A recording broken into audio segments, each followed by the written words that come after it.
Greetings, I'm Bairnt and welcome to Meet Me at the Table. Today we're going to be diving into Vampire the Masquerade Chapters. This is a board game based on the IP Vampire the Masquerade, which is an RPG that I dabbled with a little bit in college, which was quite a while ago. Chapters is the board game version of this. This is what we call an RPG in a box. So it is not like an actual dungeon crawler where you're going to just go into a dungeon and get some loot and level your characters up. No, this is a full experience. There's going to be dialogue that you're going to be dealing with. There's going to be investigations. There is going to be some combat, but it is not the basis of the game. The base of the game is to experience what this world is and how your characters are going to interact with it, and the consequences that they bring going through all the different, I guess you could say, chapters in the narrative. In this playthrough, we're going to go through a couple of the preludes, and we're going to be playing the characters that were voted on by my Patreons. We're going to be going through their prelude, and then we'll be starting the actual game of this after this video. Hopefully this video will be able to teach you all about combat, all about investigations,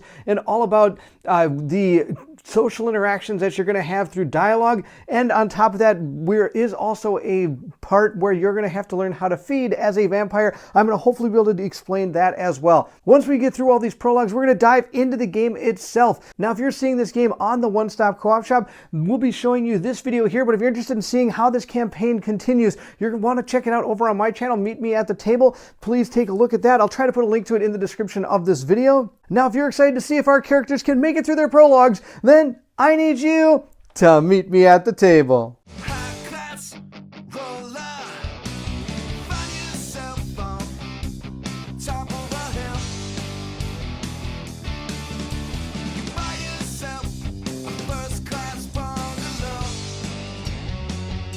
The first thing we're going to do is choose our character. They were chosen by my Patreons. Super cool. They were able to help me out in deciding who is going to play in our game. The first one we have here is Tomas. He is a Bruja.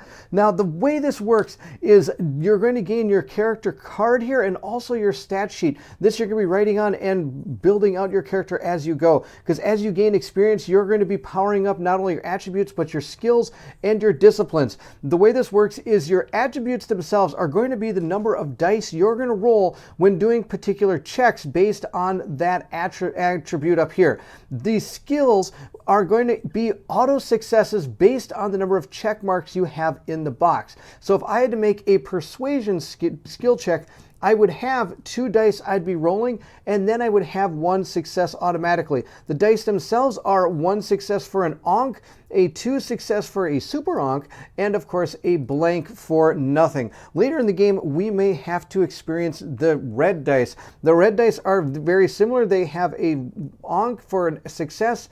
I don't know if there's a double. There is a double, but there's also a skull symbol as well. These are going to come about as you start gaining hunger. As you gain hunger, you're going to be rolling red dice in place of some of the black dice equal to the amount of hunger versus dice. So again, say I had 1 hunger and I had to make a persuasion skill, I would replace one of these dice with that particular dice. And that is how you're going to do your skill checks. You're going to roll them based on the successes. You're going to follow through in deciding how the adventure goes on. Also, if you're interested, if you have a bad roll, you can use willpower to re-roll some of the dice. You can only ever re-roll up to 3 dice, and you can never re-roll the red ones from how I understand it. And if you ever make a skill check and you have more skulls on your dice than you do successes, you're forced to make what is called a ruse check, I believe is what they call it. And that just means you're going to roll a red die. If you have a success, you do not raise your hunger. If you have a blank, you raise your hunger by 1. And if you have another skull, you're going to raise it by 2. You'll see how all that works during the playthrough. But that's basically the core of the game, is rolling skill checks based on what it's going to have you do. On top of that, you're going to have disciplines, which are potentially going to give you more dice. They can give you abilities that are going to help you in combat or even out of combat in dialogue situations and things of that nature. For example, Tomas here does have 1 potence and 1 salutary, or salutary. I apologize if I can't say the words right. Disciplines. And he's going to have a deck of cards that are going to have this symbol on it. That is his symbol for his particular character. So all the disciplines that have to do with his powers down here, his disciplines, are going to be in that deck. For example, the first one he has this potency card or discipline. So he is going to have this one right here. Oh, I lied. That's this one. This one right here is fleetness. So I can add my level here to my movement whenever I move. The other one I have is Prowess. This one adds your potency level 2 as a die to my brawl or weapon skill in melee checks. So those are the two he has for disciplines. Like I said, now they are going to be able to augment the way he acts when he's out on the board. We have set his damage to 6. His damage is equal to the physical number times 2, and his willpower is equal to the social and mental values that you have. So he has 4 there. If you ever want to raise these stats numbers are found down here for how many experience points you need. In order to raise an attribute point, it's going to go up based on how far you're going to go. So if he wants to get a 4th attribute point in that, he's going to need 16 experience points. But if he had none in physical and he wanted to put one, it would cost him 4. So it's easier to get the skills at first, but it's harder to improve upon them the more you have. On top of that, if you go to those are your attributes, I apologize. If you go to your skills are also going to be able to be increased. They're a little bit cheaper to buy into. So if you wanted to put a 3rd one or 4th one into weapons, let's say, it's only going to cost us 12 as opposed to 16 for the attribute, but you can never put more in your skills above what you have in your attribute. So I can't raise my weapon skill until my physical skill goes up 1. And the last one we have are disciplines. If you ever want to buy your first discipline, it's going to cost you 5, 10 for the second one, and 15 for the third one. And the more you have in these disciplines, the more powers you have at your disposal. Whenever you use a power, though, you're going to make a ruse check, which means you're going to roll one of these dice, and if it's a success, nothing happens. Blank means you're going to gain a hunger, and if you get that skull symbol, you're going to gain 2 hunger. So it's good to use these disciplines, but there's also a potential, potentially a bad thing that could happen to you. Of course, when your hunger reaches all the way to the top, there's a chance that you will frenzy, and that's of course if you have to ever add a hunger and you can't according to your little tracker here. That means your character is going to be removed from the tile and it cannot interact with the chapter anymore. And once the chapter ends, though, your frenzy is over and you'll have control of your character again. Of course, each person has, I guess you could say, a flaw, or is kind of how I think of them. For example, his is rage. His hunger is going to cap at 4. So if I ever have to place my 5th cube, that is when he frenzies and he'll be pulled off the board. Now for this particular video, we are only going to play 2 of the prologues, but the game does suggest you play all of the prologues because it will be able to not only give you a tutorial on every single aspect of the game, but also give you a little insight on each of the characters and how they're going to be performing in the game of Vampire the Masquerade chapters. There's a short blurb about it right here at the beginning of the campaign book. It does say the following prologues are short chapters meant to be played solo. They serve as both introduction to the story of chapters and as tutorials to learn the game with. They are shorter than regular chapters, lasting about 10 minutes. And here's the deal right here that it can be a little confusing. I'm not exactly sure how this all works, but it says XP gained during the prologue is gained not only by the prologue characters, but also by the player characters as well. So from what I understand, there's 2 different ways I can think about this. One is when you complete your prologue, you're going to gain an XP. If you do all the prologues, you get all the XP from all of those prologues. And on top of that, it just doesn't, I have a really hard time thinking that if I do all the prologues, I gain this extra bonus going into the very beginning of the game. So I'm not exactly sure how I'm going to take this. Please let me know in the comments below how you feel this works. I think being able to go through all these prologues and potentially coming out with like 8 to 12 or 11 experience points right off the bat before you even start the game may unbalance the game, but maybe it was meant to be like that. We shall see as we play through the game and find out how it all equals out here. So feel free to leave me a comment in the description or in the comment section, and maybe we'll figure it all out. That's the little blurb here in the prologues. Let's go to Thomas's introduction here for his character. Each character does have a little blurb on the back of their card. This is Thomas's. It says, as a teenager, Thomas was prone to getting himself into trouble with the law. Wherever it was for picking fights or leading protests, it seems there was rarely a week going by without Thomas spending at least one night in a cell for one transgression or another. As he got older, and some would argue wiser, he found his calling as a leader of the workforce. His pragmatic views and skills at mediating disputes between the unions and management even led him to a seat at the trade union center. While meeting with co-conspirators from the FLQ's militant separatist group, Tomas was lured out of a bar during a rather rowdy night and embraced. Embraced is technically the way to say you're become a vampire. To protect his new fledgling, his sire brought him far away from then Sabbat-choked Montreal so he could come to terms with his new unlife and his new position within a vastly different power structure of the kindred. As a kindred, he is now an anarch and despises all forms of abuse, namely those of the Chimeria and the kind he has seen from the venture. The Bruja are the instigators and founders of the anarch movement. His years of negotiations came in handy upon his return to Montreal, where he now acts as the speaker for the anarchs with the Camarilla. Knowing a little about him, let's move into his prologue. This chapter is meant to be played solo, but the game itself is from 1 to 4 players, and based on the vampires you find entertaining during the prologue, that is who you should play with in the game. Like I said, you can play with up to 4 players, and on top of that, you can even gain allies, which are technically the characters, but in a different form, just based on what card, without a whole bunch of other things going on around them. One thing I'm a little concerned about is the fact that there's 8 or 9 chapters that are all these prologues that are meant to be played solo. So you kind of sit around and watch everybody play this, and then you decide after that. I don't know. I kind of wish that all this could have been done as a group if you wish to. I guess each person could be playing their own solo experience as the game unfolds around you. And I'll show you how that works, because each one of these, all you have to do is read this little bit from this book, and then after that you have your own little book that you're going to be interacting with as you go through it. So I guess that's one way to do it. It kind of makes a little bit of sense. Another thing about the prologues is they kind of connect in a way. So even if you're playing your own out as 4 people sitting here, sometimes you might not exactly know what's going on. For example, this is the 4th prologue out of the book, so there might be a few things that it references that might have happened in a previous chapter in the game. For example, the very first part here says he angrily stormed out of Samuel Armstrong's office, and that technically was the 3rd prologue. And it says here, the nerve of these... Okay, I should probably mention that this is for 18 up. This is an 18 up game. 18 up. There are some words that are not going to be good for not 18 up. So the nerve of these guys, these blue bloods, no matter how much these Camarilla members pretend to protect the rights of all kindred, you know darn well that the only interests they serve are their own. You sigh as you make your way down the streets of Montreal Nord. You pass a couple of cops interrogating a group of young keen.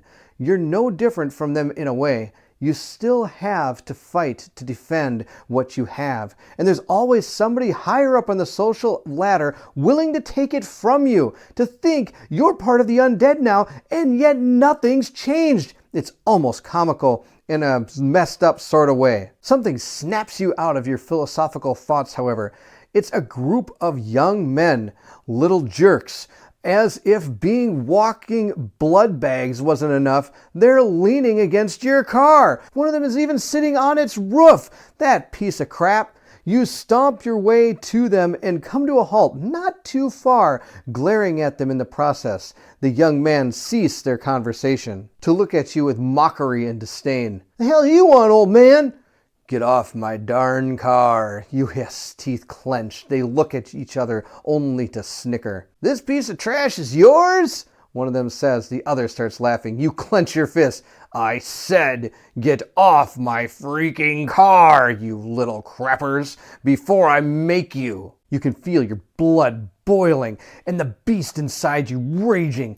The one on the rooftop steps off and lands on his feet. He immediately takes out a switchblade. And what if we don't? Time to show these guys who's boss. So this is the interesting thing about this game that I haven't seen in too many other ones, is the fact that that's really all you get. Then it shows you how to set up your scene here, and it gives you your objectives. We have to beat up the lowlifes. Then what we're going to do is, for our action, we're going to read action event E1. We're also going to grab everything we need. For example, in this one it says we have to have combat ready NPCs, thug leader, gang member, and thug. And these numbers here are going to represent the standees that you need. And yes, this game has standees and miniatures. Some of the pledges may have come with miniatures to replace some of these. The next thing we're going to place down is our map, which is right here. It's going to show us where all the NPCs are going to be. And if you notice this little arrow symbol right here, that is going to be the facing that they're going to have. So each of these do have have a facing, and that may play into effect. I believe if you attack from the back, you gain an extra bonus.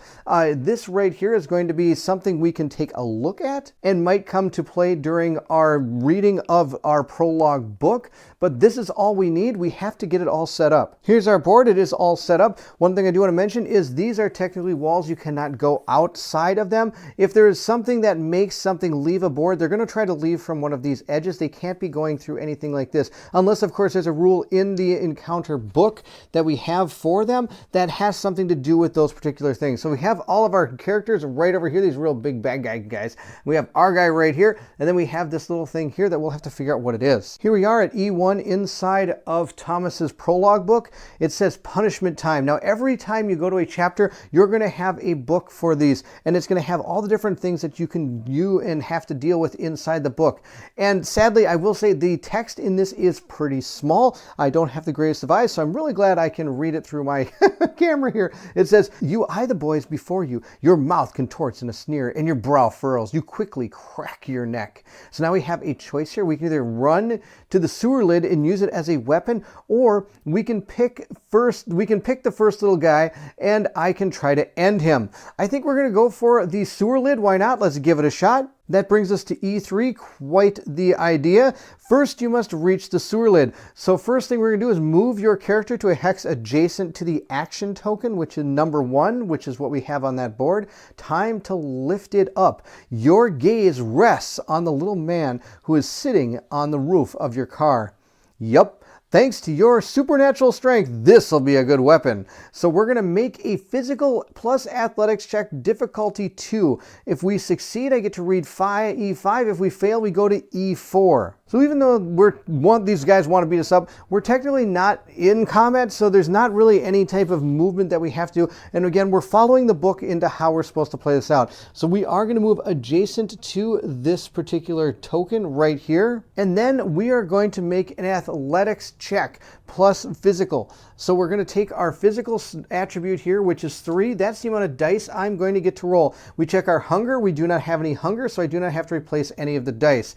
Then we're going to look at our athletics. Our athletics is a 1. So we already have 1 success. We just need 1 more from our rolls here. Let's see what we get. We got ourselves 1 success, just barely, but we got it. That's all that matters. And so we were able to succeed on that particular check. And remember, whenever you're looking to try to complete the check, you either have to meet or beat the number. Here we are at E5. Got it. You grabbed it. The metallic object weighs rather heavy, but you should still be able to make it good use of it.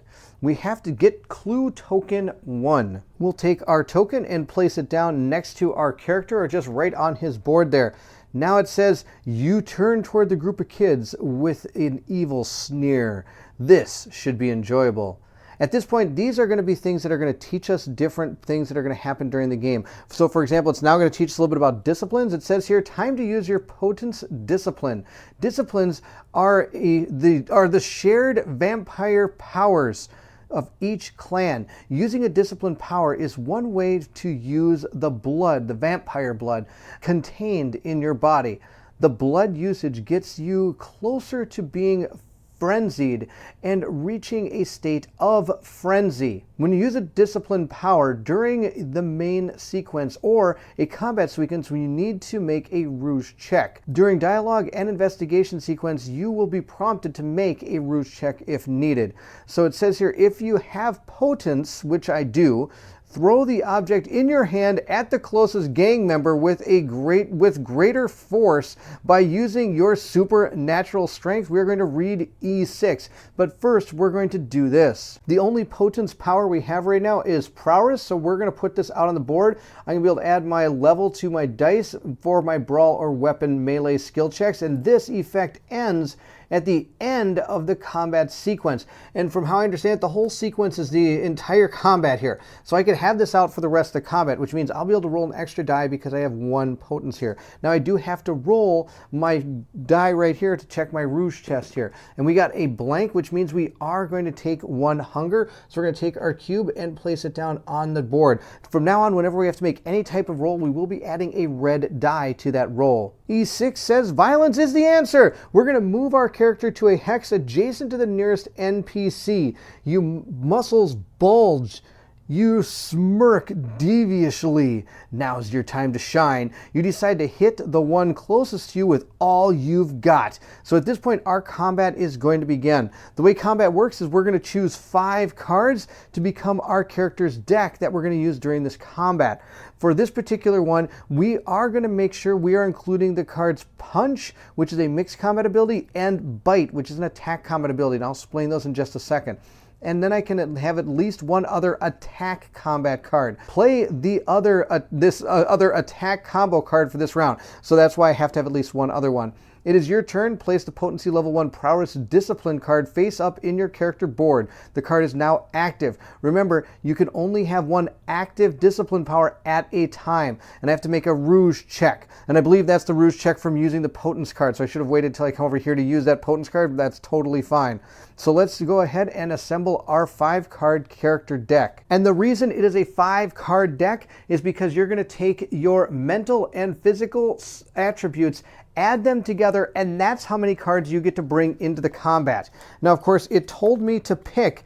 I need to take Punch and Bite, and then I have to at least have one other attack card. So I'm also going to bring with me is High Kick. We're going to take this one. We can find out that it's an attack card because it says attack down here. So we have that card we're going to take. We have Bite, which is also an attack card, and we have Punch. This is going to be a mix card. So the way that these cards work is if you have an attack card played, that is the stance you're taking. You're going to attack. If the enemy ever does or attempts to do damage to you, you can't use anything to try to defend yourself. If you're doing a mix card, you have the choice of using the card as either a defense or as an attack card. It is your call. The other card you can take is, for example, a guard card, which is now all defense. It's the only thing it's going to give you is defense. So if they attack you, you're going to be attempting to prevent any damage from it hitting you.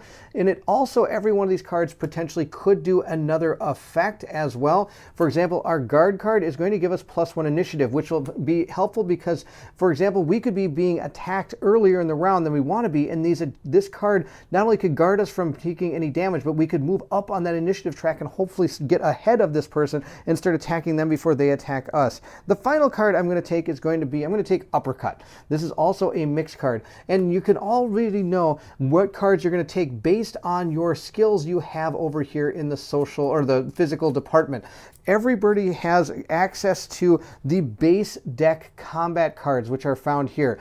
But because my character has 2 in Brawl, 3 in Weapons, and 1 in Athletics, I can take cards from those particular decks that are going to be able to be used in combat. For example, this is a Brawl 1 card, and that is our Uppercut. The other Brawl 1 card I have is going to be our High Kick. So if you did not have anything in Brawl, you couldn't take those cards into battle. So we have our 5-card deck. It is these 5 right here. I have to play a combat card or an attack card. So we're going to use our High Kick card because I can't use Bite. It told me I'm supposed to save that for later. We have now picked our attack card. It says you're looking forward to expressing all that pent-up rage you've got going tonight. Read E7. Before we move into the book, I do have to move adjacent to the closest gang member. It's going to be him. I'm going to remove this token from the board because that is our... we have now our manhole cover. This should be awesome. It is attack time. You charge at the closest gang member, bursting with the desire to end him. Due to your character having the higher initiative, you get to act first, and I'll show you how all that works in just a second. Choose an attack card other than Bite. I've already done that. We've done High Kick. It says we then are going to remember that you have attack does +1 damage to your target thanks to your Potence Discipline. Now there is a slight variation in how that works. This, according to this card, it says add the potency level as a dice to your Brawl or weapon, not just as a +1 to damage. And so I'm going to go with what the card says because this is a card that's going to carry over throughout the entire game. This is just a prologue that's teaching me about the game, so I'm guessing this is probably not correct. Of course, if I'm wrong, please let me know in the comments below. I'm going to play my active turn, and then I'm going to remember to discard my combat card at the end of my turn. And it says if I have Clue Token 1, I get to add +1 damage to my attack, and then I'll be discarding Clue 1. Once that's all done, it says here the other gang members eye you warily. Here are the three people hanging out next to my car. They are Thug Leader, Gang Member, and Thug. If you look at the back of each of the cards, you don't know what they're all about until you actually start going into combat. We're in combat, so I will be flipping these, but I do want to explain a little bit here before we go into it. If you're not in combat, they're just going to hang out, and until you get into their line of sight, nothing would really happen. This right here is their line of sight. It's 3. If I ever moved within 3 spaces, then I would check this icon here. It's an aggressive icon, so they would go straight into combat. This human here is the deck of cards they're going to use when they attack. Every type of character out is going to have their own type of attack deck. Theirs is going to be a human deck, and you can notice that it says right here, human NPC on it. So you gather all the cards for that particular group. Now, of course, if there are multiple groups, like there was a ghoul and a human, you would have 2 different decks out here from how I understand it. The line of sight will also play into when we learn about stealth in the next prologue, which I'm kind of spoiling right now. So once we've gotten into combat, which we technically are, we'd flip over the cards, the state cards, and learn a little bit about our enemies here. What you're seeing on these cards is, again, we have their line of sight, but at this point, we also have their movement, which is going to be 3, and who they're going to attack, which is going to be the closest person. This Thug Leader is going to be using the player 1, player 2 points over here. So they have a 1 initiative, 2 attack, and 1 resistance. And each one's a little bit different. Not to mention, if you draw the special out of the combat deck, then that's going to perform its special attack. The next one we have is our gang member. Same deal. We'll flip this over. Our gang member has 2 speed, 3 sight, and it attacks the closest with straight 1s down the board. And last but not least, we have our thug with, again, 2 speed, 3 sight, and it'll attack the closest, and 1s, and even a 0 in resistance, which is going to be absolutely terrible for this poor man. Of course, resistance is how much you can use as defense against any damage coming in. And the attack is the number you're going to add plus whatever they draw from their combat deck in damage against you. And the initiative is when they're going to go in combat order. Now, of course, they all have 1s, so they're all going to go first. These numbers up here are going to represent them on the initiative track. And as they take damage, we're going to use these to slide up and down to show where they actually are on the damage track here. And it's located right here. You can see each of these little dots as being damage points. So 1, 2, 3, 4 is all we need to kill this one off.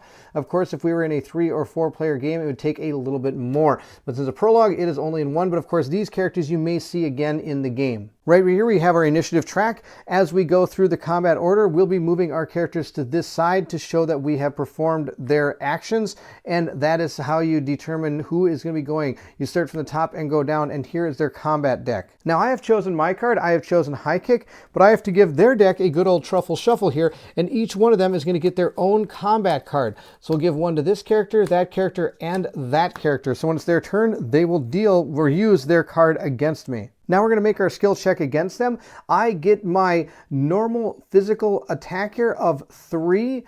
And since this is a brawl attack here, I'm going to look at my brawl skill, which is going to be 2. So I already have 2 successes against whoever is standing next to my car. On top of that, I get to roll an extra 2 dice based on this attack card here. So we got 3, 4, 5 dice. We have 5 dice right now we're rolling. And then our prowess card is going to allow us to add our potence as a die. So we have 6 total dice we're going to be rolling against him. Of course, since we have 1 hunger, we're going to be replacing one of those dice with a red one that we can't reroll with our willpower. We'll take all of these massive amounts of dice here and roll them up and see how many successes we got. 1, 2, 3, 4 successes, and my brawl skill is 2, so that's going to be 2 more successes. That is 6 total successes. And so at this point, we are now doing 6 damage. I could choose to reroll up to 3 black dice if I want to use a willpower point, but I don't see how 6 is not going to kill this guy. This poor guy's going to be super dead. Before we can subtract the damage from our thug leader, which is the one that's in front of us, we do get to flip over his card to see if it's a type of defense card. And he has a special 1 card that's going to be target damage self resistance +1. So he does have +1 resistance based on his card. So a total of 2 resistance. We did a total of 1, 2, 3, 4, 5, 6, 7 damage, or 6 damage or something. That's more than enough to kill this guy. This guy just died. He is super dead. I'm going to put this into the discard pile, and we'll remove his standee from the board. He is super dead. Let's lay him down. Sorry, buddy, you didn't even get a chance to go. It is now, quote, their move, but before they do that, I am going to remove my clue token from my character. I smashed him with it, and it is apparently the manhole cover can only withstand one hit against a thug. It says here, the little jerks are regrouping. They're ready to attack you, but you're not intimidated in the slightest. You've been through much worse. It is now the gang member's active turn. Each in turn will move towards you if they can. They will use their combat cards to attack you. Reveal the combat card drawn for each individual gang member. If it is an attack card, resolve the attack as usual. If it's a defense card, the NPC does nothing, as there is no other characters that could attack them this round. So then it says they lunge at you, read E9. Continuing with the actions, first thing I have to do, which I forgot to, is since I was done with my action, I am going to move my token to that side. Since number 3 got super dead, he is going to be removed from the initiative track. So at this point, we will move to the one that is number 1. And that is going to be this thug that sadly you can't see because of the way that I have to have him because of facing purposes. He's going to move 1 space over and he is going to attack. And just for camera purposes to make this easier, I'm going to move this guy over 1 space and he will also attack as well. Remember, they do have 2 movement.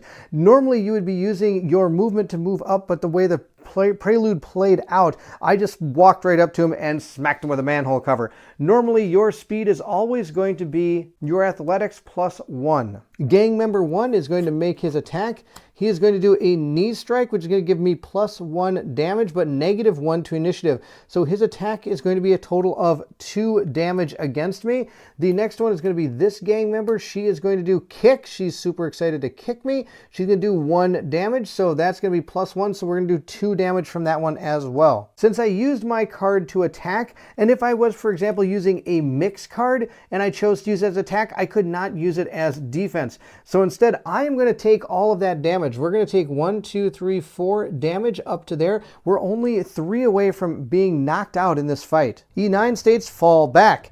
At this point, it says the first combat round is over, the new round begins, and it's your turn to act. If I stay where you are, those jerks will beat you up. So we're going to use our celerity level 1 fleetness discipline power. So I'm going to make a rouge check because of it. Here is our power right here. It's going to be able to add our level in our discipline to our movement skill. And this will, of course, end at the end of our combat sequence. Now, since we're switching our discipline cards, you can only have 1 active at a time. We're going to remove that one and place this one up here. I have to make another rouge check. See how it goes? I was able to pass with an onk. On top of that, I do have to mention that I had to discard this card into the discard pile, meaning I only have 4 left. If you ever want to gain back your attack cards into your hand, you just have to spend a willpower point, and that'll bring all the cards from your discard back into your hand. So at this point, we decide to retreat in order to gather our thoughts. Speed of light. Normally your movement is equal to your athletics skill plus 1, so ours is actually only going to be a speed of 2, because our athletics is 1, and that's it.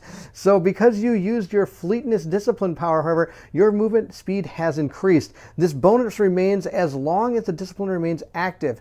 As you can have only 1 active discipline at a time, your prowess card is now inactive and you lose all of its bonus conferred with the power.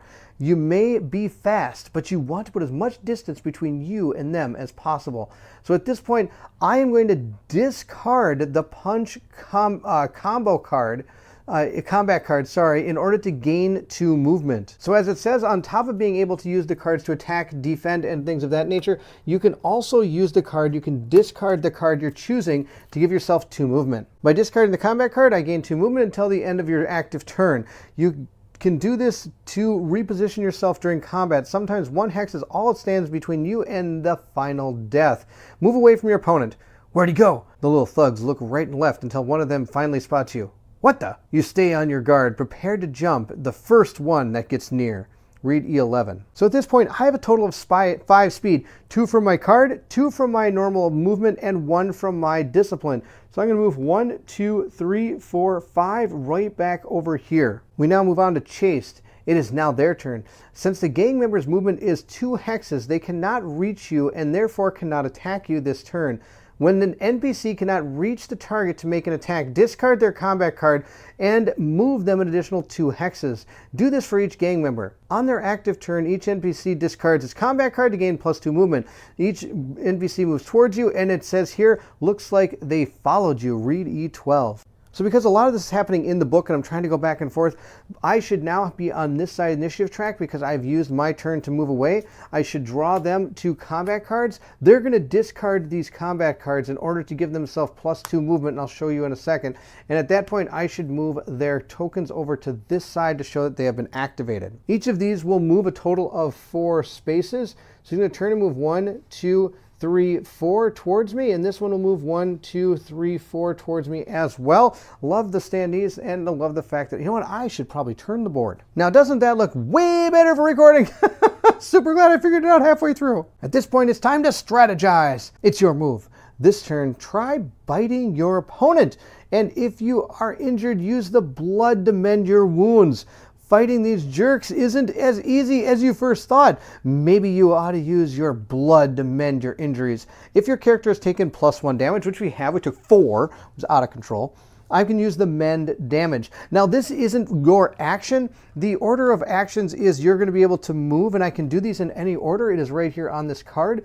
During combat, I can move. Then at that point, I can use blood, which means I could mend damage, or I can use a discipline, or I can use blood surge. That's all different things we can do that have to do with our characters and things of that nature. Of course, we don't know a lot about blood surging yet or anything of that nature, but mend damage, what they're going to teach me now. Just to be clear though, you can do that on top of one of the following, which would be using a combat card to attack, defend, or mix. I could use an item card, and I could discard a combat card to gain that 2 movement like they just taught me, or I can trade an item with a player in an adjacent hex. Of course, you can always choose to do nothing as well in a combat, but usually that's not the best plan. So at this point, it says the character can recover from damage they've taken by using the vampiric ability Mend Damage. Mend Damage lets you remove up to 2 points of damage from your damage tracker, but I do have to make a Rouge check. Remember, if you gain too much hunger, then you're going to frenzy and run off the board. And I shouldn't say run off the board, you're actually just going to be removed from the board. So I got another blank, so I'm going to have to move my hunger up another one, but that Mend Damage does help me by lowering my damage down to 2 as opposed to sitting at 4. At this point, I'm going to grit my teeth. There's no way you're leaving without putting these little jerkos in their place. I'm going to play the bite attack card at this point, and I'm going to attack the closest NPC and resolve that attack as usual. Remember, an NPC's damage tracker is full. Remove their token from the tile. They are considered defeated. After that's going to happen, it's going to say, anger begins to consume you as the battle grows intensely. And I'll move on to E13. Here's our bite card right here. It is an attack. I'm going to get +1. It says self -1 hunger if you deal at least 1 damage. This is going to be good to get rid of that hunger. That's a really good idea. I don't have my prowess discipline up anymore. So since bite is a brawl card, I am going to get a total of 1, 2, 3 dice to roll because of my physical, and then I'm going to get 2 successes already because of my brawl here. And our bite card is going to give us 1 more die. Of course, I have 2 hunger, so I have to replace 2 of those dice with 2 red dice. Now look at this. The red dice pool is getting bigger, meaning a worse chance of missing, and on top of that, even gaining more hunger because I might get too many skulls. Look, we got a skull. That's bad news. But good news, we got 1, 2, 3 successes, meaning we were not having to worry. This doesn't really pertain. Now I could, of course, use willpower to re-roll these, but I cannot re-roll red dice. I did a total of 3 successes against him, and I get the 2 from here, making a total of 5. Now each of these characters should be dealt a combat card before I even went on my turn, and they're going to have to flip over their card to find out if they had any resistance that is going to help them. Our poor thug here has a kick card. I'm sorry, that's not defense, that's dead. You're dead. He has 0 resistance, he's just dead. He has only a total of 1, 2, 3, 4 health. I bit him, he is super dead, and I get to lose 1 hunger. We'll drop our hunger down by 1, and we'll discard our bite card, leaving us with only 2 cards remaining in our combat deck. It is now our last character's turn, though I don't know why she's still here. She is going to move 2 to attack me. Now, I know this prologue taught me to run away, and that they wouldn't be able to hit me, but it technically, they still caught up to me, able to hit me again. But if you're in a bigger battle with maybe 3 or 4 different vampires, being able to run away like that and getting that much speed out of the deal could help you a lot, because you could jump back, start mending your damage, and come back into the fight. So it is a good tactic to be able to learn. Now, before we move in and see what her card is, I'm going to say that I am done, and this token gets removed. There's only 1 person left. And let's see what this gang member is going to do. Guard, get +1 resistance. Well, sorry, you should have gave it to the thug, because that guard isn't going to help you too much. Now, unlike me, they don't have to spend anything to get their deck back. Once it's empty, you just shuffle it up and you start again. There we go. With that character completing the turn, we'll move her token over there, and at this point, we'll refresh our tokens so that we're ready for the next round. It says, finish the fight! Play the NPC's turn, then end the round and begin another. It's up to you now. Finish the battle using the combat cards and disciplines you see fit. If you win, read E14. So on our turn, I could choose to move 2 spaces if I wish to. I don't think I'm going to do that. I could also choose to switch out my card to my prowess card if I want to. But again, you know what? Let's do it. Let's switch out our prowess card. That's fantastic. I like more dice. We're going to switch our discipline. At this point, I'm going to make a rouge check. See what we get. We got a success, so we're fine. We should only be at 1 hunger there. And we're going to then choose a card. I could either choose guard, or I could choose uppercut. I'm going to choose uppercut. Uppercut is a mix, so I could use it as a defense or an attack card. Since my initiative is higher, I'm just going to crack this guy with my uppercut. And it even has an ability here that if I am successful, the target is going to lose -1 initiative, which would be super good. I'm just going to put that right in the discard pile right now. I get 1 die from the uppercut. I get 1 die from the prowess card. I get 3 dice from my physical attribute here. So then we have to remove 2 black dice and give myself 2 red dice. Let's roll these up and see how it goes. We got a total of 2 successes. I'm not sure. Well, it's going to be a total of 4. 4 would be enough unless that person has a defense card, which would not be good. So I'm going to use one of my willpower points, and that allows me to re-roll any black dice I want to. I'm just going to re-roll this one. I got another success, so we got a total of 3, 4, 5 successes, because this was a brawl card, so I'm going to get my successes from that. Now, if I were playing an athletics card, I'd only get 1 success, or if I was playing a weapon card, I'd have 3 extra successes. We now have to check our poor gang member's card and see if it helps her. She got special 1, which is going to be a switchblade attack, which gives +1 damage. That's not going to help you. You do have 1 resistance, so I'm only doing a total of 5 damage, but I think, again, this poor person only has 4 health. This person is also super dead. I didn't even get to use these tracking things because I killed them so fast. This was bittersweet victory with a loud exclamation. You punch the gang leader and knock him out in 1 blow. At this point, you'll end the prologue. For the Bruja, you can read the conclusion on the back of the narrative page. Here's the conclusion for the Bruja from the prologue. The more you watch the mess you made, the more disgruntled it leaves you. The little twerps look like they got run over by a truck. And speaking of trucks, you dented your car by throwing their leader too hard against the door. You cuss out loud. Not only is your car damaged, but the other 2 walking blood bags fled in terror. You sigh. Your Tremere contact, Jade, is more likely going to lecture you again about controlling your temper. She'll remind you that having a strong sense of justice is useless if it isn't paired with the Bruja clan's legendary wisdom. You groan, regardless of Jade's lecture. This is definitely an issue. Thankfully, she knows someone who manages to fix the mess you've made. You don't like that you owe her, though. But in the end, you have no choice. Lying low for a while is the only way the darn Carmeria will leave you alone, and to avoid a Masquerade breach. A Masquerade breach is something that actually is part of this game. If you ever do things in front of people and they're able to get off the board, you could have a Masquerade breach, which could potentially bring the story down a path that might not be optimal. Of course, I don't know the complete bad things that happen about a Masquerade breach, but it can't be good. You ready yourself for the emergency Elysium organized by Martin Hicklers. According to Jade, even the Anarchs need to show up for this one. You hate the idea of being in the same room as the Carmeria, But at this point, you have no choice. You can't help but wonder, though, how important could the darn meeting be that it even concerns the Anarchs? So now for completing that, we're going to gain 1 XP, which we would write on our character sheet right down here. And you're going to want to keep track of your experience points that you gain while you're playing through the game, because if there's ever a moment where you either A, decide to switch characters, or B, the story potentially puts you in a position where you have to switch characters, you can carry the experience points over that you have gained for yourself to the other vampire, which is where a little bit of this gets cloudy to me. For example, this person gets the 1 experience point. Now, of course, that's technically my experience point. So if I did play through all these on my own, I would be leaving the prologue with maybe about 8 or 10 or 11, however many points you get from the prologue in experience points, that moving into the very first chapter of this game, I'd be able to spend on some of my vampire powers and attributes and abilities and skills of that nature. So I'm not sure if that's the intention, and we'll see how it goes as the game moves forward. That is the conclusion of Tomas's prologue part here. We're going to place him back over here. At this point, you'd be able to heal all of your attributes here when moving into another story or another chapter in the story. But I believe from what I understand, none of this progresses from chapter to chapter unless, of course, the story is telling you to.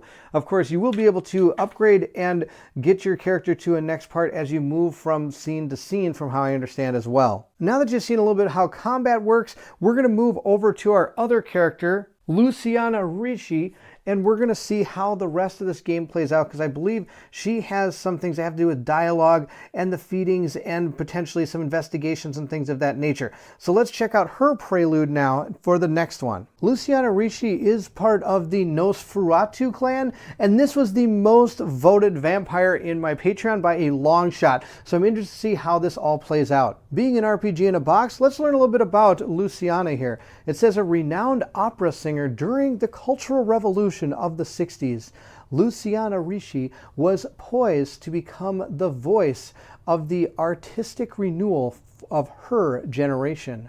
Walking home from an especially triumphant representation, she heard the pleas of a beggar hidden in a nearby dark alcove.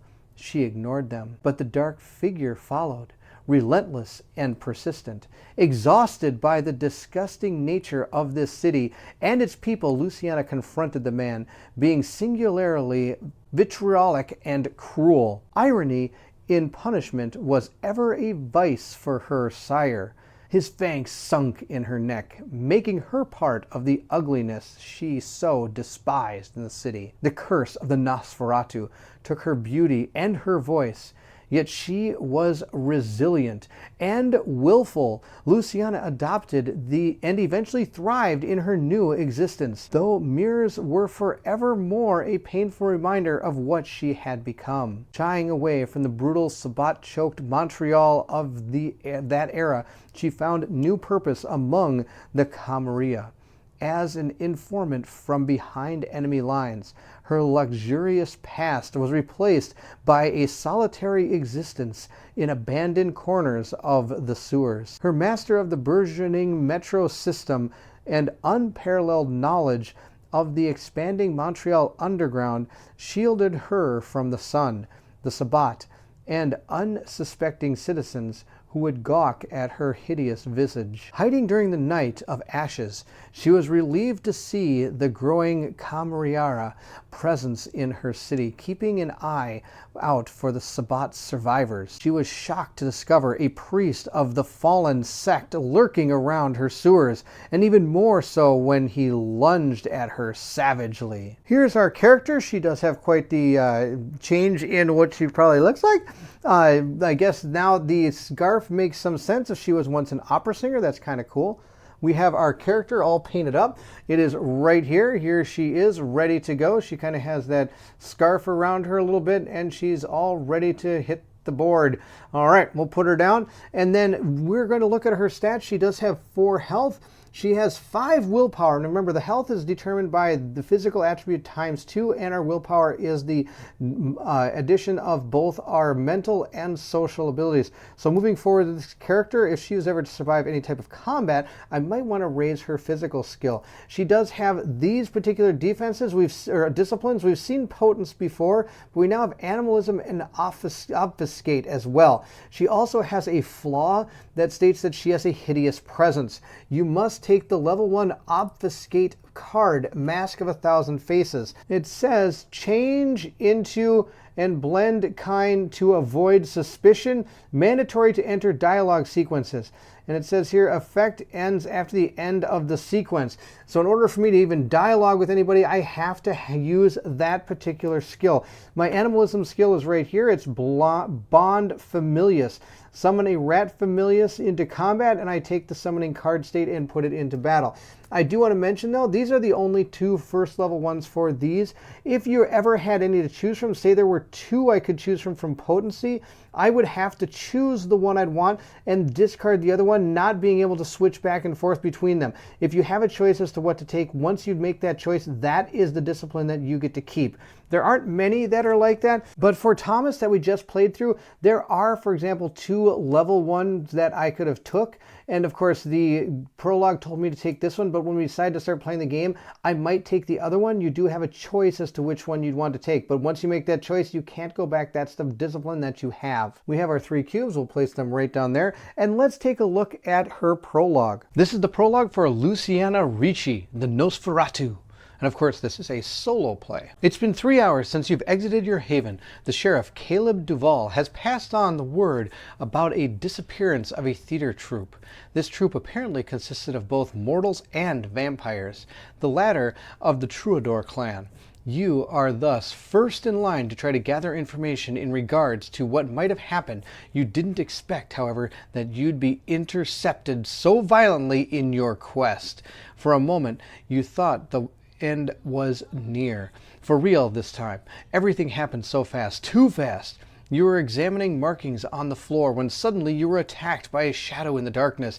He pushed you against the wall and turned around and used all your strength to withstand the impact. His face then appeared to you in the faint light emanating from the manhole cover leading to the street. And then, the sight of the coat made of human flesh. Could this mean the Sabbat have returned here in Montreal? You run away to inform the others. You shudder just from the thought of that coat made of human remains. You must absolutely warn the sheriff. But first, you're going to have to feed, and you know exactly where to go for that. You silently lift the manhole cover leading to the alley behind the theater, the artist's exit, a door that brings forth many memories of your past. You, the diva standing in the music hall from Detroit to Paris. You, the stunning beauty who lived in the now, humiliating other artists and admirers through your sheer looks and talent alone. You, the mortal he attacked after the show when you tried to be discreet by exiting through the street. He kidnapped you. You managed to escape, and you thought you were saved, only to spend the next few days screaming in agony following the painful transformation you suffered. The news traveled about a possible suicide.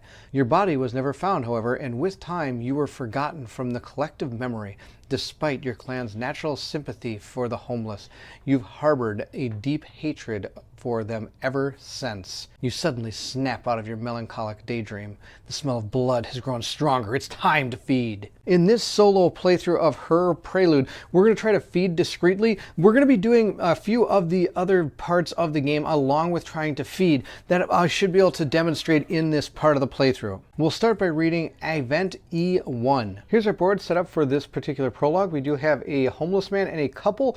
The homeless man is actually looking off in this direction. The couple is looking in this direction. Our player is over here, and then we also have this other thing we can interact with, and we'll take a look at that. It does say down here, before playing the prologue, you set your damage tracker to 3, and my hunger I have to set at 2. So here is our board right here. Now this couple is going to, if we get too close to them, we could potentially cause a masquerade break, because remember, I don't have that Mask of 1,000 Faces on. I'm just a straight weird looking vampire guy. So we need to make sure we don't get too close to these people without that on. We'll have to also see what this is. But before we start, let's check out E1 inside of the prologue book. E1 says, landing in the alley. You emerge from the sewers. A quick glance around the small alleyway. You find yourself in helps. You spot a couple. You're going to have to make them leave if you wish to feed on the vagrant located not too far away. Your other option is to let your thirst for blood guide you all the way to the homeless man lying under a pile of cardboard. Though you will have to be sneaky if you don't want them to notice you. You also spot a trash can not too far away. You could always take a peek at what's inside while you're at it. It's time to get started. Let's go to E2. So our goal for this is to be feeding undetected. If you want to feed on the homeless man, you must approach discreetly and declare stealth mode when trying to bypass an NPC's line of sight. The line of sight for an NPC is the area in which they can see all characters.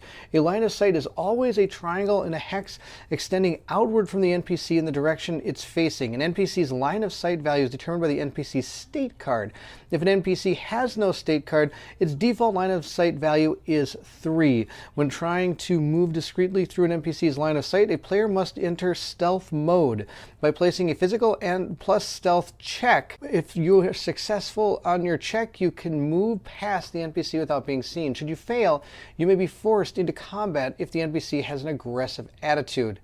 You take note of your surroundings. Read E3. Now before we do that, I do want to mention that both of these characters do not have state cards, so their line of sight is going to be 3 from what I gather. Also, none of these are going to be aggressive as far as I understand from where we are now. Of course, this book may change that, so we'll see how this continues. Creeping up on the homeless man. The closer a character in stealth mode is to an NPC, the greater the chance they will be detected.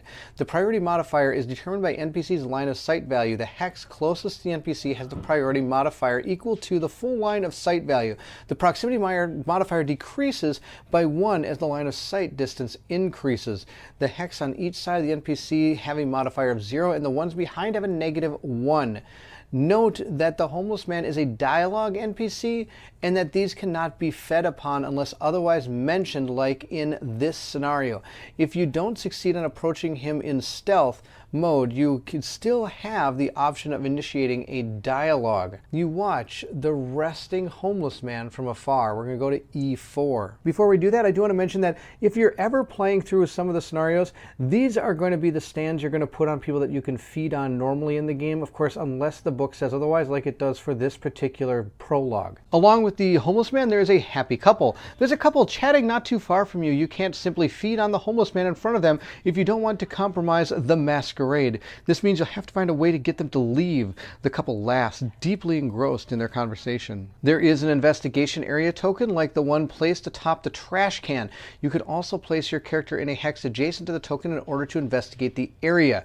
And that's called searching through the trash. You decide what to do next. One last piece of advice: the Nosferatu curse deforms the kindred to the point where they cannot hide their vampiric nature. This means that the NPC that you dialogue with, whether you initiated or become involved at the later point, will see you for what you are, causing an immediate Masquerade breach if you do not use your level 1 obfuscate power, Mask of 1,000 Faces. This will create an illusion over your face and make you look like an ordinary person, alive and most importantly, not a walking Masquerade breach. Remember that the Mask of 1,000 Faces is an active power, which means that if you use another active power, it will replace the Mask of 1,000 Faces.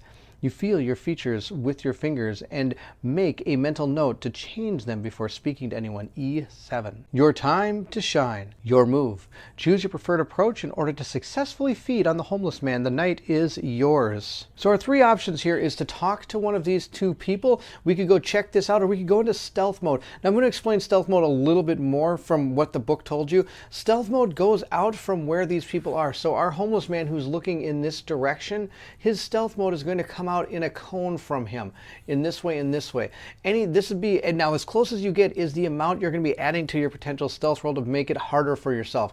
This one is going to be +3, this is +2, this is +1, and this would be +0. Now, of course, you're past that arc. These are all going to be +0s. And if you're ever behind someone and you're in stealth mode, it's going to be at -1. Some of the things stealth modes can do is, the first thing that it does, if you ever go into combat, you're going to be able to gain +2 initiative when you move into the combat of that game. Now, I know this is a whole big map here, but remember, if you're really not in combat, a lot of this just kind of plays out, unless, of course, the story is telling you otherwise. And being a prologue, there's going to be almost nothing that really happens outside of what we're trying to do. But if you're playing through the game, maybe after the third turn, there'll be like a countdown, and you'll have to do something based on, in the book, based on what's happened during your turns, which are located here. There's a rounds tracker, so as that round tracker gets to 0, something might happen. And this is that masquerade that it's talking about.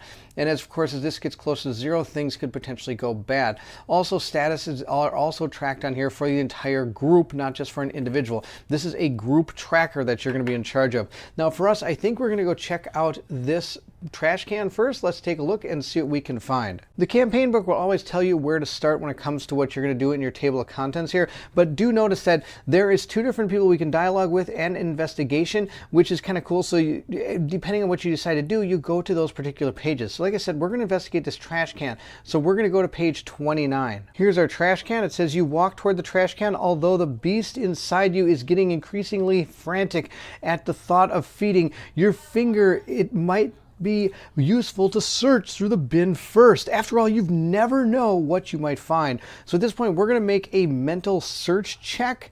And if I get 0 to 3 successes, I'm going to read number 1. If I get 4 or more successes, we're going to read 2. Now, during the campaign, you could have potentially maybe 3 or 4 different parts based on your successes. So it's not just going to be 2 a lot of the times. But again, since it's the prelude, we're going to be doing it's going to be very more basic situations than in the actual game going forward. Looking at the skills and attributes that we have here, our search is a 3, so we're going to automatically get 3 successes. We do have to roll 3 dice for our mental, but I have to replace 2 of those with 2 red dice. And we're looking for at least getting a total of 4 successes. So roll these up and see how well we do. We've got 2, 3, 4, 5, 6, so that is more than 4. We're good to go. Trash can. You cautiously plunge your arms inside the dirty pile of trash. Although most people would be repulsed by this activity, as a Nosferatu, you're now used to being surrounded by dirt and disgusting junk. Finally, you grab something. It's a wine bottle. You notice it's still about a quarter full. I can take clue token 3. You use some of the liquid to clean up your arms. You'll smell like wine, but at least you won't smell like garbage. You decide to save the rest for later. You glance down and notice something else. Cautiously, you lean over and pick it up. It's a poster showcasing tonight's show. Your eyes wide. No way! It's who you used to share the stage with, Fanny Gerard. You grimace. She's aged quite a bit. Not like you're in any position to be catty, though considering what you look like now. You decide to take it with you as well. Take clue token 2. We'll remove the investigation area token 1 from the tile and we'll resume playing. So at this point, we'll take clue tokens 2 and 3 and place them on our character board and remove this from the map. Now we're going to have to decide how we're going to handle the couple and feed on the vagrant old man here. The first thing I think we're going to do is put on our Mask of 1,000 Faces. So we're going to activate that discipline. So we're going to roll our Rouge die. We're made a success. We don't gain any more hunger. And at this point, I think it's best to kind of walk over and say hi. We do, after all, look like a normal person now. Since we're not under any type of time constraint, I can just freely move around the map. But in order to do a dialogue, in order to enter dialogue, you do have to be adjacent to whoever it is you wish to talk to. And let's start with the couple. Remember, if we can kind of scare them away, we have a better chance of being able to take him on without causing a damage to the masquerade, I guess you could say. All right, let's talk to these people and see what happens. We can initiate a dialogue, especially now that we have our Mask of 1,000 Faces. We've entered a dialogue with the people, and it's called Double Curious. Hi! You greet them from afar.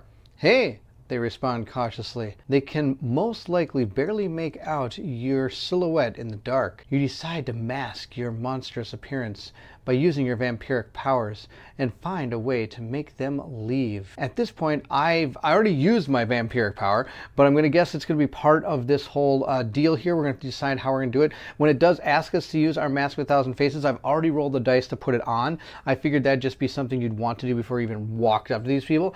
Let's go ahead and use, it says here, decide to act like a homeless person. We can, if you have clue token 2, which we do, we can act like an old lady, or we can take the appearance of an average woman and flirt with the old man. Wow, those are 3 interesting options. Since we have a clue token, I don't see why we don't use it. Let's go to D3. I am a guess a sweet old lady.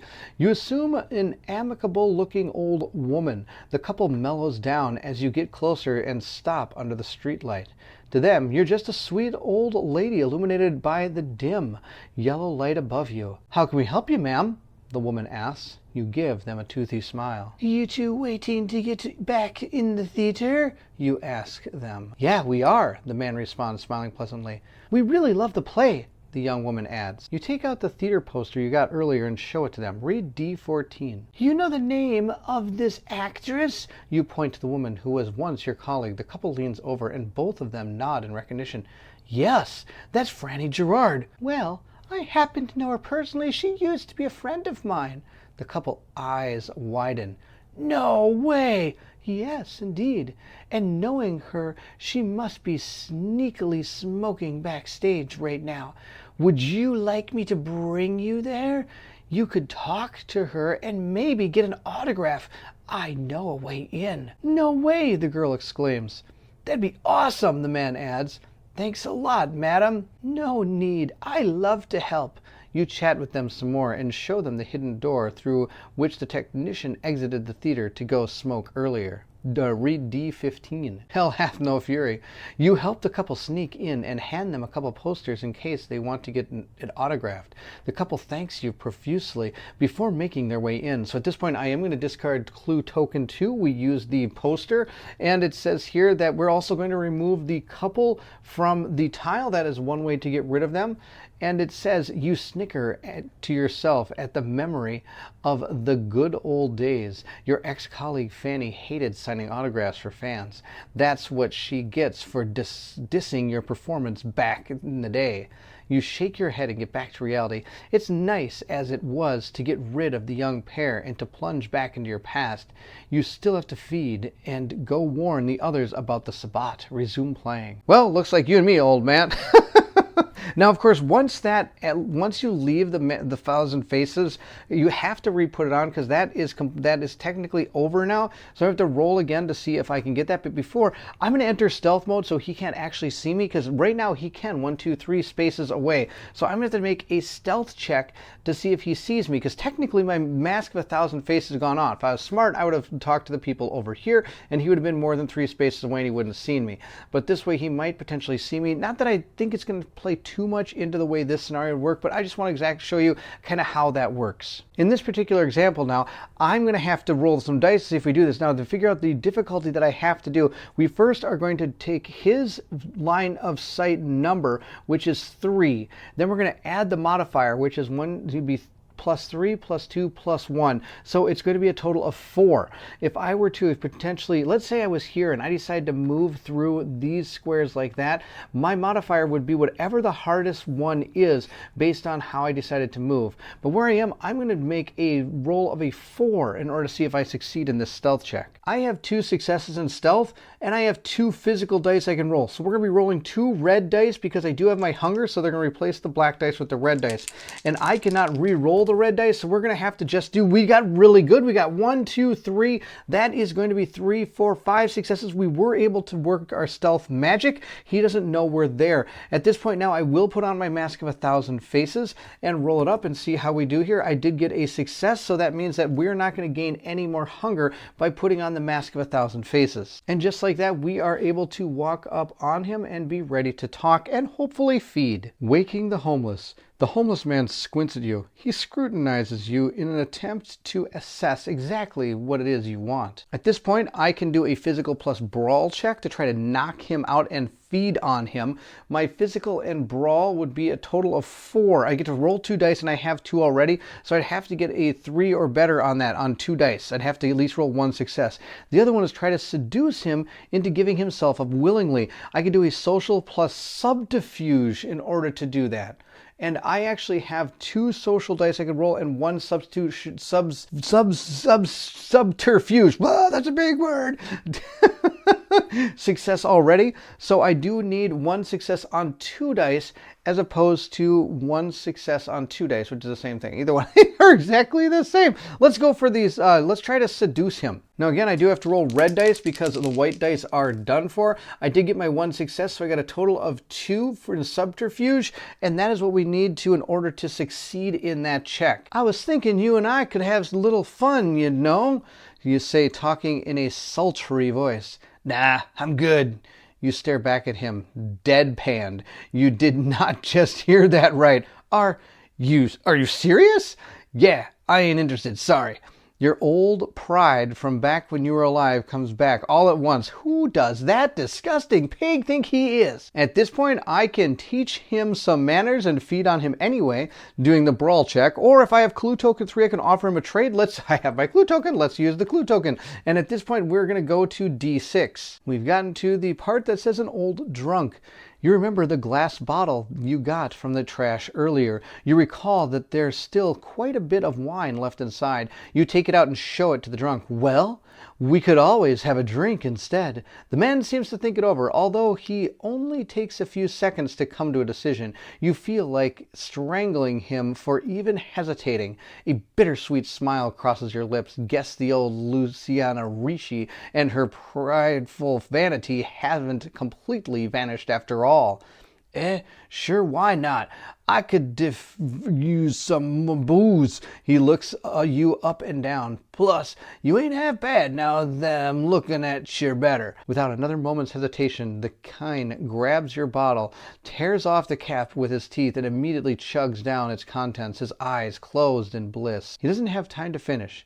That you've already grabbed his shoulder and sank your teeth into his neck. The man is now unconscious. You dismissively drop his body to the ground and throw him a disdainful look. Decrease your hunger by 2. Well, there we go. We're back to no hunger. That's not bad. I'm still hurt a little bit. And with that, it does say the end prologue Nosferatu. You can read the conclusion on the back of the narrative page. And here's the conclusion to the Nosferatu prologue. You used to live off consecutive successes and admirers, but these past few years, your objectives and motivations have changed. You are now a brilliant spy at the service of the Camarilla. Yet, despite knowing this, you can't help but feel pangs of longing every now and then at the thought of who you used to be. A splash immediately follows when you hop off the ladder. You are now once again plunged in dirty, mucky water and in complete darkness. No matter, you must warn Cabal Duval of what you saw. But first, you must inform your fellow Nosferatu so that they can spread the word to the other. Kindred, you sigh as you tell yourself that, at the very least, you've managed to feed before making your way back here. As you begin heading toward the Chamber of Horrors, you hear an echo and jump. A quick glance in the direction of the noise reveals a silhouette of a simple rat. It leaves you with a squeak. The Sabbat's earlier presence has left you nervous. You better hurry. After all, he might come back. Again, our reward for completing this prologue is we get to gain 1 XP. And on the bottom of every one of these prologues, it does state this. You may now play the other prologues or read the campaign introduction on page 21. So it is encouraging you to play the prologues, but you don't have to in order to play the game. There you have it. That is 2 of the preludes from Vampire the Masquerade chapters. There are a total of, I believe, 9 different preludes that you can go through while you're getting to get ready to play this game. And then, of course, once you get through all of the preludes, you can then start from page 21 of the campaign book, which is what we're going to do in the next video. Thank you so much for watching. I hope you enjoyed it. If you did, don't forget to like, subscribe, and hit that bell so we'll see you know when more Vampire the Masquerade chapters comes out. Also, please feel free to leave anything in the comments below. I would love to hear from everyone. There is one more part of the game I was not able to demonstrate during the prologue, and that is you kind of can become a detective-ish in a way in this game. Some of the prologues have to do with investigations like we had for that bottle, but they're multiple investigations that finally end in a final deduction. And depending on how you do that deduction, it determines the outcome of that particular thing. And this is Harold Beruluri. I'm sorry, I totally butchered that. Let's try this again. Harold Beaulieu. It's I apologize, it's a French name. I'm totally butchering it. I apologize. But his Prelude is another one I was thinking of doing that would have that in it. But these two showed off everything else in the game, and his only did just that one thing. Now, if you're seeing this on the One Stop Co-op Shop, that is where the playthrough of Vampire the Masquerade is going to end. But if you are interested in seeing potentially another Prelude, and of course moving into the actual game that starts on page 21, the actual campaign for Vampire the Masquerade, please check it out over on my channel, Meet Me at the Table. We're going to be starting that very soon. Over on Meet Me at the Table, we do give the viewers the ability to choose who we use in the playthroughs. For example, this was voted on by my Patreon, and so was this one as well. And then over on my channel, we do live paintings where we were able to paint up the miniatures that we're using for the game. And every Monday, I do a live playthrough with Colin from the One Stop Co-op Shop. We have an absolute blast. Please go check it out. So there you have it. This is Vampire the Masquerade. Thank you so much for watching. And if you're excited to see what comes next, then I need you to meet me at the table.